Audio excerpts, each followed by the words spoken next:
This I wanna nail sports to the bone. Top blogger, top YouTube channel. No matter which sports, yeah, we got it covered. Subscribe and hit the notification bell. A blessed day to you, all my viewers and subscribers. Welcome back to another video. Alright, my peeps, so I have a couple of things that I want to share with you guys in this one.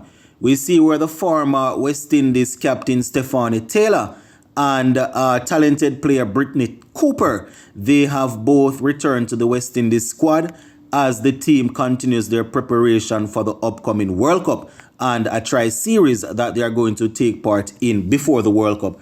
So I'm going to talk a little bit about the squad, plus we're going to take a look at an interview that was done by former West Indies player Carl Hooper a good while ago, my peeps, but it just goes to show that he's interested as it relates to coaching West Indies, at least at the T20 level. So we will go through that, plus Winston Benjamin is another former player that he has been involved in coaching for the past 20 years, and quite a few people, have been asking, what about Winston Benjamin? How far is he away from coaching the West Indies team? So we're going to go through an article here and give you a basic understanding of what Mr. Winston Benjamin has been up to since his retirement. So just make sure you watch the video until the end, and if you have not yet subscribed, just go right ahead and subscribe to the channel.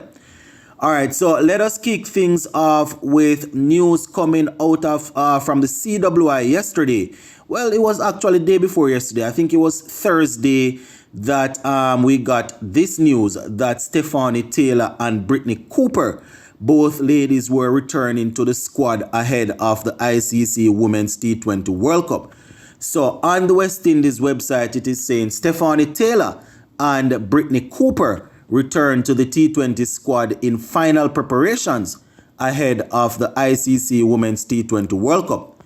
Now, I am going to go through this article for you guys. It is saying the Cricket West Indies selection panel today announced the 16-member West Indies women's squad to play in T20 International Tri-Series against South Africa and India in East London from the 19th to the 30th of January 2023.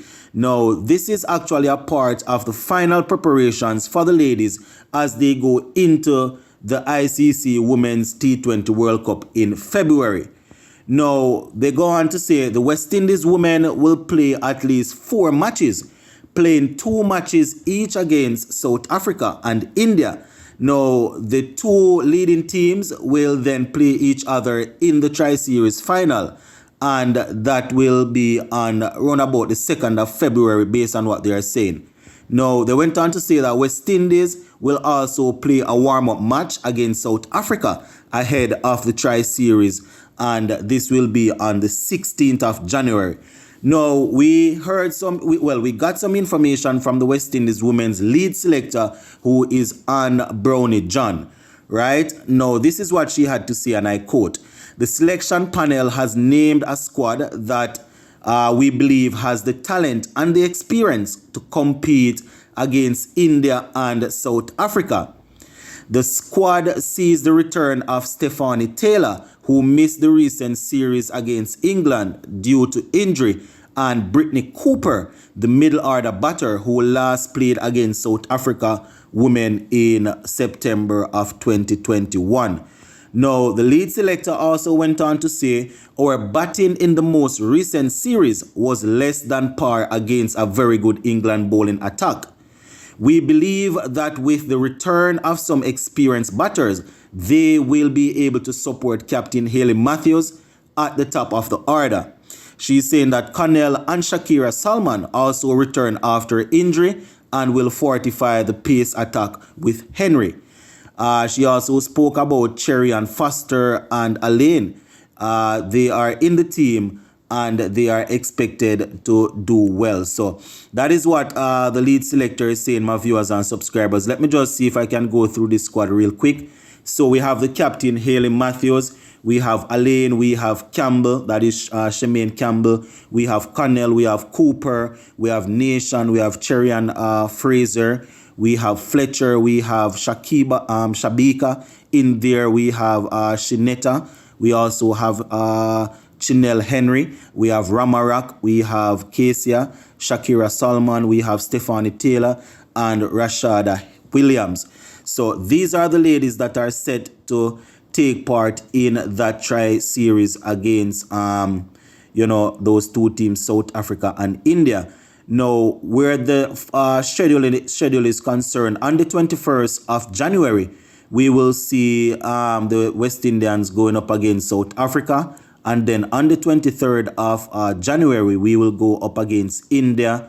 On the 25th of January, we will go up against South Africa.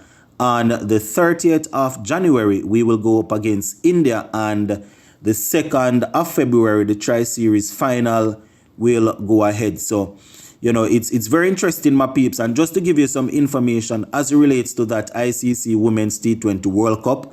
Now, West Indies, on the 13th of February, we are going to play England. On the 15th of February, we will play Ireland. And on the 17th of February, we will play, on the 15th of February, we will play India. On the 17th of February, we are playing Ireland. And on the 19th of February, we will go up against Pakistan. So, it's going to be interesting to see how the ladies will shape up. We're definitely wishing them all the best. We all remember how the West Indies men performed in the recently concluded T20 World Cup. We don't want to see that from the women. All right, so moving on to the next topic, my peeps. Carl Hooper. We recently got a chance to see Carl Hooper when the West Indies men, when we toured Australia, played those 2 test matches a couple weeks ago. Now, I am reaching back for an article. This article was actually written back in 2020, right? This is when Carl Hooper actually said this. And he was speaking to a reporter, and he was saying that, he would definitely be interested in coaching, especially in T20 cricket, even if it is about getting involved in West Indies cricket. You understand? So it goes without saying he is willing to do some work, probably not to take over as a head coach, because he was talking about being there for his family and not wanting to have to spend too much time away from his family. He spoke about coaching T20 and T10, saying that these are the new formats and it would be ideal. The ideal thing for him would be to get a coaching job in Adelaide, because we know he lives in Australia, where he would be able to just go to the games in the days and then go back home to his family. But according to him, he would not shy away from taking on a role where West Indies cricket is concerned.